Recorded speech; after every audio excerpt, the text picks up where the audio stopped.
are, the biggest growl bands you're ever going to hear. In my case, I'll own up, it's in spite of the growl vocals most of the time. And those, like the content of the music is such. I mean, there's some incredible musical virtuosity going here in a lot of these bands. And I heard somebody say once that the theory, if you can use a word like theory when we're talking about headbanging metal, but the theory behind the growl vocals, the demon vocals, is that it creates a gateway. In other words, one thing metal fans have always hated is when you have a real cutting-edge metal sound, and then the rest of the music industry or the rest of the music genres take bits and pieces of that metal and they would say water it down. Mm-hmm. So, in other words, what used to be, say Megadeth or Metallica turns into this, what they call power metal, this power pop metal. And metal fans hate that. So I think that the growl vocals were a conscious attempt by a lot of bands to create something that could not be watered down. In other words, to find out, who the true metal fans are. In other words, it's kind of like paying your toll at the gate. In other words, okay, the growl vocals you deal with to get the real in-your-face true metal. Mm-hmm. And, that idea rings true to me because, I don't know, I mean, I agree with you, and I agree with, a lot is lost. I mean, I'm a big one for lyrics. Let's be right up front with that. That's one of the reasons I like Black Sabbath is, I just love their lyrics. Priest, Iron Maiden, great lyrics. If you can't make out the lyrics, then I do think you're losing something. I really do. I mean, that's why, like Goat Whore I really like, and a couple of bands that, they walk that line between, vocal legibility, vocal audiobility, and, yeah. So, no, I understand both sides of that argument perfectly well. I don't know. Are you listening? You like the old school metal. Is there any new metal that you like, Chuckles? Since we haven't talked about the music in a while, come to think of it. I'm a big fan of Avenged Sevenfold. They're a newer metal band out there. I enjoy their stuff. And before that, I know our producer here, Tony Jones, is going to throw something at my head, but I was also, before they went downhill, System of a Down. I enjoyed listening to them. You're not alone. I tried. I guess that's an acquired taste, or either you like, kind of like pro wrestling. You get it or you don't. I mean, I don't. A lot of people do. So. Right. And, of course, Disturbed, they're incredible. I would put them in the metal band, and they're still doing well. And I remember catching them on stage 2 at Ozfest and seeing the crowd and looking up at these guys saying, wow, these guys aren't going to be a garage metal band much longer. Isn't that a great feeling when you identify one and you're right? And the next year, they were on stage 1 with their big album going and everything, and it was like, wow, I didn't see it going that quickly. But it did. Yeah, I think Goat Whore hasn't had that breakthrough yet. I mean, I think they've released enough great material that they should have had it happen, but hasn't yet. So that's why I keep pushing for them. That's one of the things that's missing with Ozfest. If they had Ozfest out there, one of the great things about Ozfest was getting some of these little bands out there and letting them try out on this big stage that everybody's seeing. Right, because in spite of social media, it's still hot. Especially when you talk about things like metal. I know, it's all about the music. Well, I'm here to tell you it's not. I mean, from the early days of rock and roll, whatever you want to call it, from the days of Chuck Berry all the way through, the Beatles, the Rolling Stones, up to, Lady Gaga and Kiss, and all the way right up to the current metal bands. There is a visual element. There has always been a visual element, and I don't want to say, I know needs to be is a little strong, but there needs to be. I mean, if you question that statement, just go to a local club and watch a band stand up there in their work clothes and stare at their shoes while they play. Right. I think that proves that statement. So, you need the music and you need that visual component.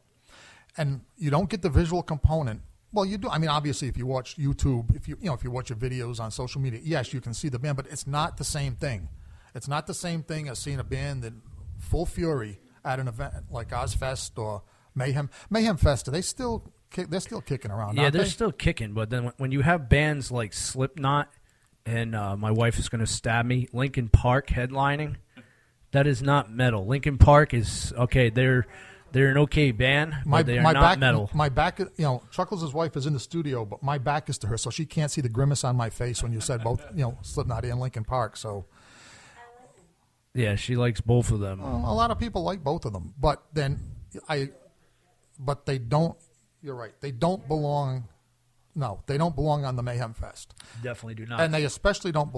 Slipknot especially does not belong on the Mayhem Fest stage following Slayer, because that implies something that I do not like. Right.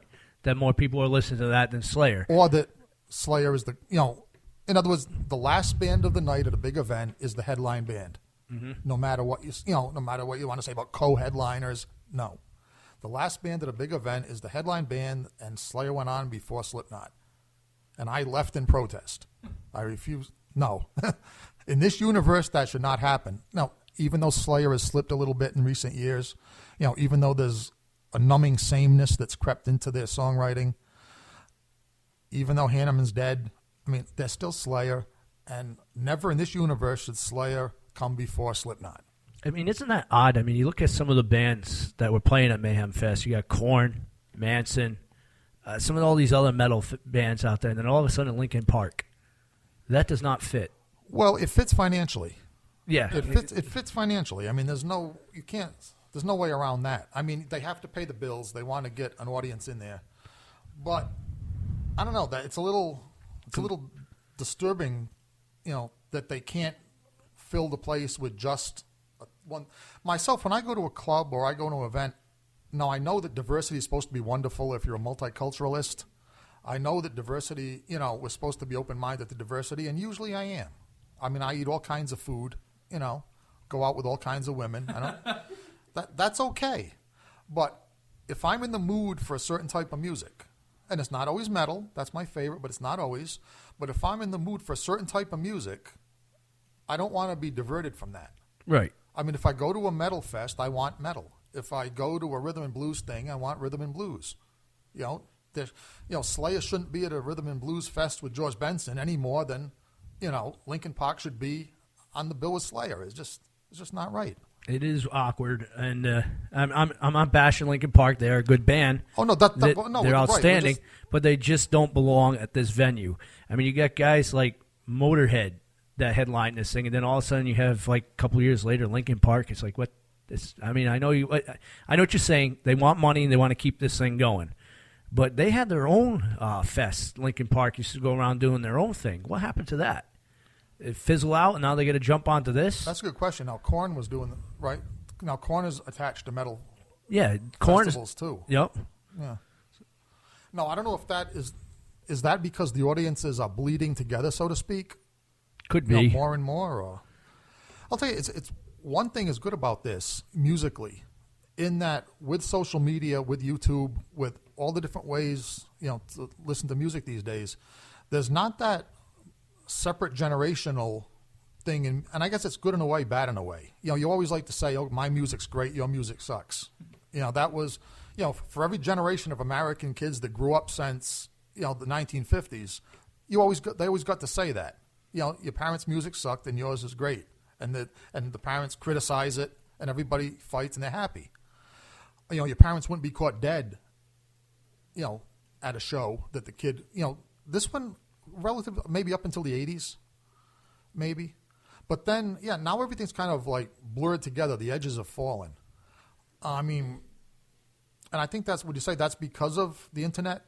In other words, a kid today, 15-year-old kid, just surfing around, they're going to hear everything from the song that came out yesterday to, right next, back to back with Aerosmith, right back to back with Janis Joplin, back to back with Hatebreed, back to back with in other words, it's all out there like a big soup, right? A big witch's brew. I think they're copying Tony Jones. Now, have you ever been to one of our shows there where there's a mix of unplugged metal? Obviously, very much so. I think they're copying him, and he should get out there and start suing.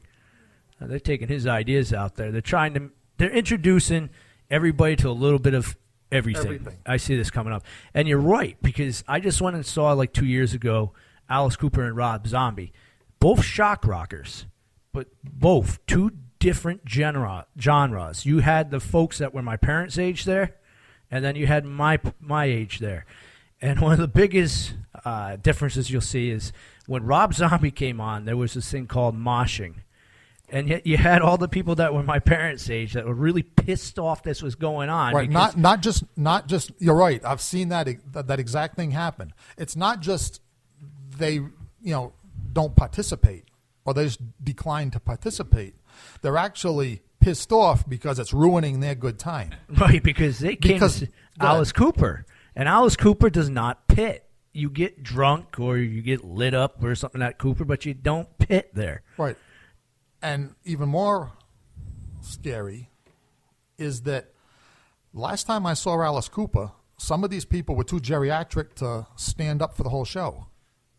I mean, I remember that's just bothersome to me. I mean, the same people that will complain about the moshing, at least find it in you, no matter how deteriorated you are. If you're going to go see a rock band, I don't care if they're a band from the 60s and you're some grandfather or something, you can't stand up for an hour to hear the music and see the band that played this music that you first got laid to. You know what I'm saying? You can't do that. You can't stand up in honor. You go to a political rally and you stand up for an hour and clap for this piece of garbage that's, running for office. You go to church and you kneel, you stand, you sit, you kneel, you stand for an hour, and you can't do the same thing for the band that made you, well, in Chuckles' case, made you what you are today. I'm not sure who's to blame for that, but you get my point. I mean, too many people above a certain age are going to rock shows now. And which is one reason why hip-hop, by the way, is the cutting-edge music now, or at least, and metal and hip-hop, they're the cutting-edge music because ordinary rock is being attended by people that sit down at the shows. This is the biggest dividing line, like you just said. The other one the other one is the mosh pit and the non-moshers. That's the one big line. The other big line is the standees and the cities. Disgusting situation. All right. Speaking of Alice Cooper, let's go. Devil's Food. Let's go with the Welcome to My Nightmare album. Alice Cooper, Devil's Food on the Haunted Cabaret on Rhode Island Free Radio. But yeah, good point, Chuck.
Lepidoptera, please don't touch the displays, little boy. Oh, cute. Moving to the next aisle, we have Arachnida. The spider's our finest collection. This friendly little devil is the Heptathylidae, unfortunately harmless. Next to him, the nasty Lycosa raptoria. His tiny fangs cause creeping